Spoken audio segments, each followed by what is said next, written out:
There are many myths about Jesus. In these programs, we're talking to some experts who can help us get at the facts behind the myths. One myth is that we can't believe the Bible's accounts of Jesus because they're full of miracles. He walks on water. He raises the dead, and so on. But we know from science that things like that don't happen. If you've already made up your mind that there's no God, no amount of evidence is likely to persuade you that Jesus did miracles. But if you think there could be a God, you're more likely to look at the evidence with an open mind. So just what is the historical evidence that Jesus did miracles? Jesus had a clear reputation for being a miracle worker. We know that even from the first century. We even know that from non-Christian writers. Josephus said he had a reputation for doing unusual works. So whatever's going on, and even the skeptics recognize this about Jesus' reputation, he had a reputation for doing unusual things. Now, of course, some people object to the reliability, the historicity of the Gospels because there are supernatural elements within them. That is, Jesus heals people or he casts out an evil spirit. And so some say, well, do we see these kinds of things every day?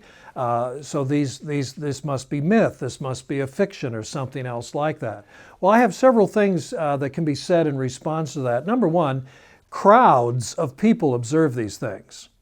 Jesus was not a private figure, he was a public figure. Large crowds followed Jesus. Why? Was it because he was a compelling talker, a compelling teacher? Or was it because he, you might say, provided free health care?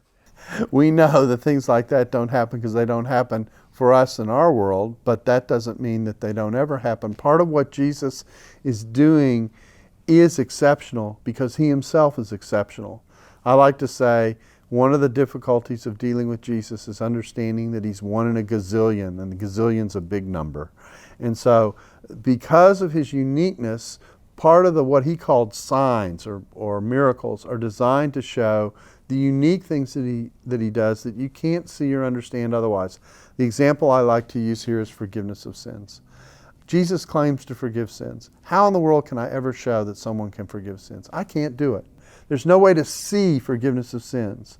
So in the healing of the paralytic, when this lame man is dropped before Jesus, Jesus says this, in order that you might know that the Son of Man has authority on earth to forgive sins, I say to you, get up and walk. So he does something that you can see to attach it to something you can't see.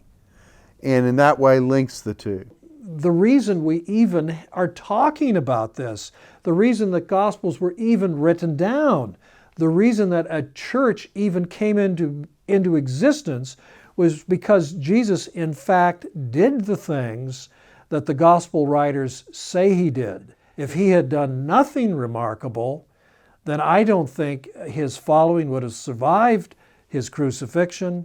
There would have been no church, and we wouldn't be here today talking about this subject.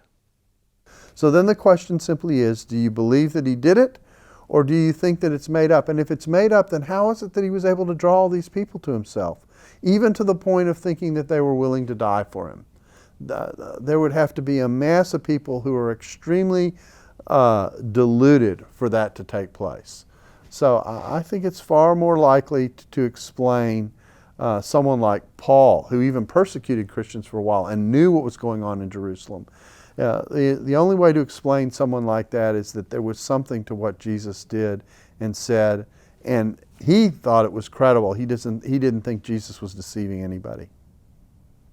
The myth is that we can't believe the Bible's accounts of Jesus because they're full of miracles.